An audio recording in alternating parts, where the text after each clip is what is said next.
Something happened to me in 1973 that I'll never forget. I had a ceramic school at the time with my ex-husband, and we had apprentices and people that worked there.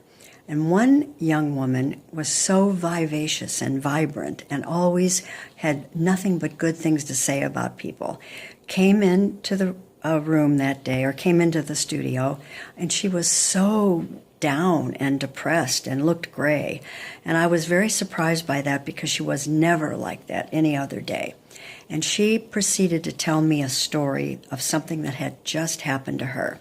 She had gone to a psychology class, and the teacher had all of the students write on a little piece of paper their darkest secret, or a secret that they had that they didn't want to share with anybody, verbally.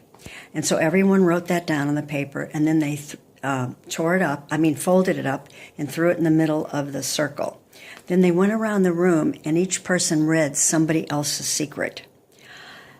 And at the end of all the secrets, she told me, she said, "Guess what was on 80% of the papers?" And I said, "What?" She said, "Everybody hated themselves. They hated themselves." I was really taken aback by that because I had no idea there was so much self-hatred or anger.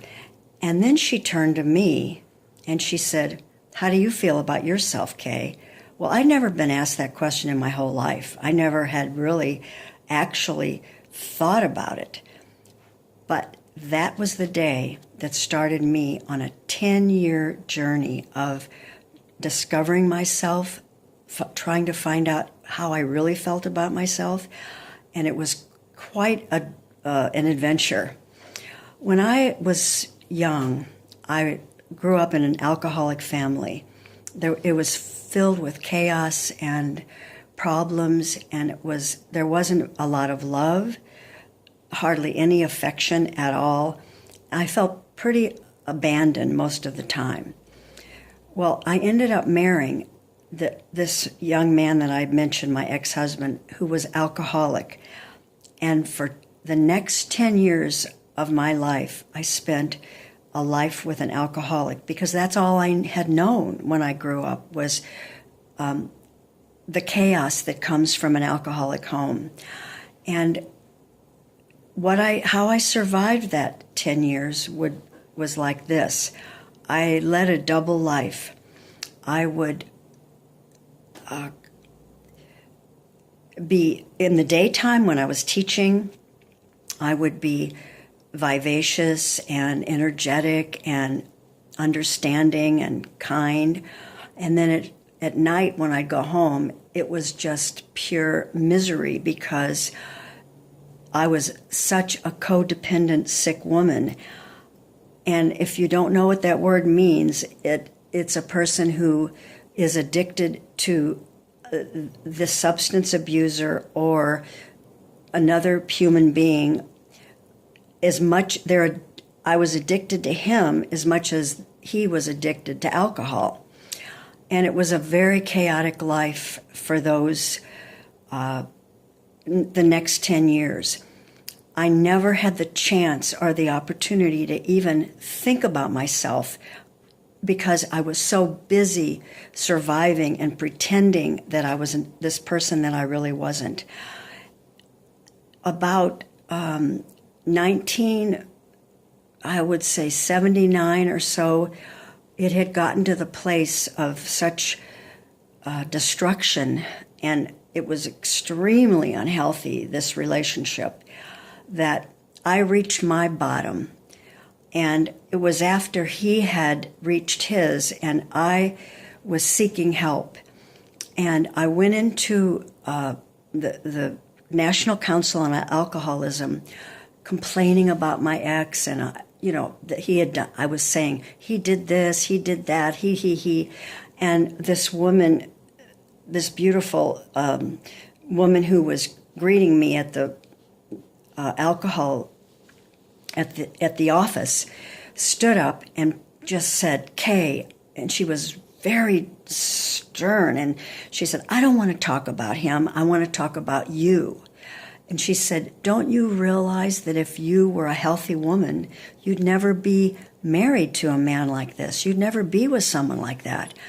And at that moment, I remembered the 10 years before how when my friend asked me about if I love myself, it just clicked. And I thought, I never felt any way about myself except because I denied that I even had a soul. I was just working, doing to keep it all together, my life. And that moment was when I realized that I needed help. I needed help severely if I wanted to get well. And I'll be really honest with you, I never thought I could get well because I was really unbalanced and living a fake life, at least in the daytime. Actually, my whole life was a fake. So I started then going to a therapist, and I worked very, very hard on myself for the next 5 years. I read all kinds of books. I watched movies. I did everything possible that I could. But what I want to share with you today is 2 things that the therapist gave me that helped me find self-love, which, by the way, I think is why we've all come here, is to love ourselves. It's our natural birthright. And if you really are honest, often you don't love yourself, but you can't expect to have someone else love you, or you can't expect to truly have a wonderful partnership or relationship with someone if you don't love yourself. So I want to tell you 2 things, 2 techniques that I was given in the beginning of my therapy. This is not a panacea for wellness or for health, but on my journey to getting well, I discovered these 2 things, and that is this.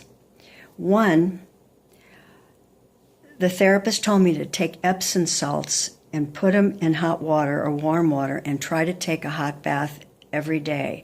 And at first when I did this, when I took the hot bath, I couldn't even stay in there for 5 minutes because it was so uncomfortable for me to be with myself, to be with my own being. And then little by little, I would add it more time, and eventually I was able to actually relax. And the second piece of advice she gave to me, and this is going to sound very crazy, and please don't laugh. Well, you can laugh, but you put your arms around yourself and tell yourself, I love myself, I love myself, I love myself. And I would do this whenever I could. I would do it privately. Actually, one time I was caught. I was in a parking lot, and I was sitting there doing that. I love myself. And this truck driver, who, he was really up high, was on this side, and he looked down at me, and I was so embarrassed, but he just smiled. And it's just a great way to start. It's an affirmation, and it's just the beginning, but I really urge you, if you're having guilt, or if you feel depressed, or if you're very down and you feel like there isn't any hope in the world for you, just start simply. And then I'm going to come back and talk about a lot more things as time goes on. But do that for me, would you?